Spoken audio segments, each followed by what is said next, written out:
আসসালামু আলাইকুম রহমতুল্লাহ। আমার আপু ভাইয়ারা সবাই কেমন আছেন? আশা করি ভালো আছেন। আমি আলহামদুলিল্লাহ ভালো আছি। আজকে আমি নতুন আরেকটা ভিডিও নিয়ে আসলাম, আশা করি সবার ভালো লাগবে। তা আজকে আমি ভুনা খিচুড়ি রান্না করব মুরগির মাংস দিয়ে।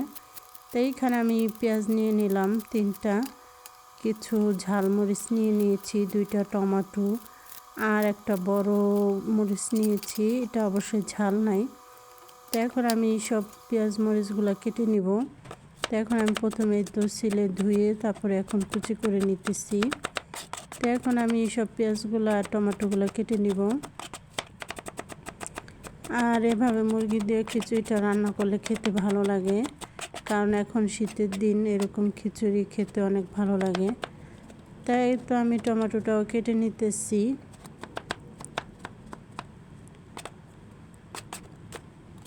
তো এখন আমি একটু যে মরিচটা বড় সেটা আমি কেটে নিতেছি। আর এই মরিচটা কার কার খেতে ভালো লাগে বলবেন। তো এখন আমি ঝাল মরিচগুলোও কেটে নিলাম। এই তো আমার কাটা হয়ে গেছে। তাই এখানে আমি পরিমাণ মতো চাল নিয়েছি, এখানে মুরগির মাংস নিয়েছি, কেটে দিয়ে পরিষ্কার করে নিয়েছি, আর এখানে ডাল নিলাম। এখন ডালটা চালের সাথে মিক্স করে দিলাম। এখন সুন্দর করে চালটা আর ডালটা আমি ধুয়ে নিতেছি। আর এখানে আমি শুধু মসুরের ডালটাই দিয়েছি, আপনারা চাইলে এখানে আরও অনেক রকমের ডাল দিতে পারেন। আমি এখানে একটু ধুয়ে নিলাম। তো এখন আমি এখানে একটা পাতিল বসিয়ে দিয়েছি। তো এখানে আমি পরিমাণ মতো পেঁয়াজ কুচিটা দিয়ে দিলাম। তো এখন এই তো তেলটা দিয়ে দিলাম। তো এখন আমি পেঁয়াজটা একটু ভেজে নিতেছি। তাই আমি এখন পেঁয়াজটা একটু ভেজে তারপরে এখানে আমি 2 টুকরা দারচিনি দিলাম, আর অল্প 2টা তেজপাতা দিলাম। আর এইখানে আমি কিছু এলাচ আর কিছু লবঙ্গ ছেঁচে একটু থেতলিয়ে দিলাম, একটু ঘ্রাণটা আসার জন্য, সেন্টটা একটু ভালো আসবে। তো এখন আমি এখানে এই যে মরিচটা ঝাল ছাড়া যে মরিচটা সেটা দিয়ে দিলাম। এটাকে আপনারা ক্যাপসিকামের মতো বলতে পারেন, এটা এক ধরনের মরিচ। এটার আসলে নাম কি সেটা আমি অবশ্যই জানি না, তাই আমি বললাম ক্যাপসিকাম। তাই এখানে আমি সেই ঝাল ছাড়া মরিচটা দিয়ে দিলাম, বড় মরিচটা। এটা একটু ভেজে তারপরে এখানে মুরগির মাংসটা দিয়ে দিলাম। তাই মাংসটা আমি একটু ভেজে নিব, কারণ মুরগির মাংসটা এমনি একটু ভেজে নিলে ভালো লাগে খেতে। তাই আমি এখানে 1 টেবিল চামচের মতো আদা বাটা, এখানে 1 চামচের মতো হলুদের গুঁড়া, 1 চামচ জিরার গুঁড়া, 1 চামচ ধনিয়ার গুঁড়া, আর 1/2 চামচ মিক্স মশলা, আর এখানে অল্প একটু মাঝি দিয়ে দিলাম। তো স্বাদ মতো লবণটা দিয়ে দিলাম, লবণটা পরিমাণ মতো দিবেন। আর এখানে টমেটো কুচিটা দিলাম, এখানে 2টা টমেটো কুচি করে নিয়েছি। তো এখন আমি সুন্দর করে একটু কষিয়ে এখানে ঝাল কাঁচামরিচটাও দিয়ে দিলাম, এটাও দিলাম।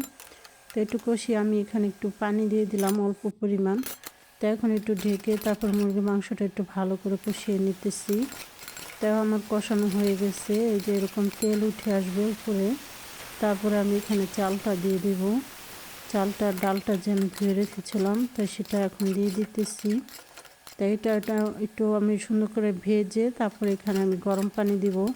আর এখানে আমি পানির পরিমাণ বেশি দিব না, আমি যেই কাপ দিয়ে চাল মেপেছি সেই কাপ দিয়ে আমি সেইটা ডাবল কাপে পানি দিব। প্রতি 1 কাপ চালে আমি 2 কাপ পানি দিব। তো এভাবে করে আমি পানিটা দিয়ে দিলাম। আর এখানে কিন্তু আমি গরম পানিটা ব্যবহার করছি। তা আমি এখন একটু ঢেকে দিলাম যে আর একটু হবে। তাই তো আমার খিচুড়িটা হয়ে গেছে। এখন আমি একটু ধনিয়াপাতা দিয়ে দিতেছি, একটু ভালো একটু সেন্টটা আসার জন্য। তাই তো আমি এখন ধনিয়াপাতাটা দিয়ে আমি একটু ঢেকে রাখবো, আর একটু হবে। তাই তো আমি একটু ঢেকে রাখলাম। এই তো আমার খিচুড়িটা পুরোপুরি হয়ে গেছে। এখন আমি পরিবেশন করে নিব। এই তো আমি প্লেটে এখন উঠিয়ে নিতেছি, এটা পরিবেশন করে নিতেছি।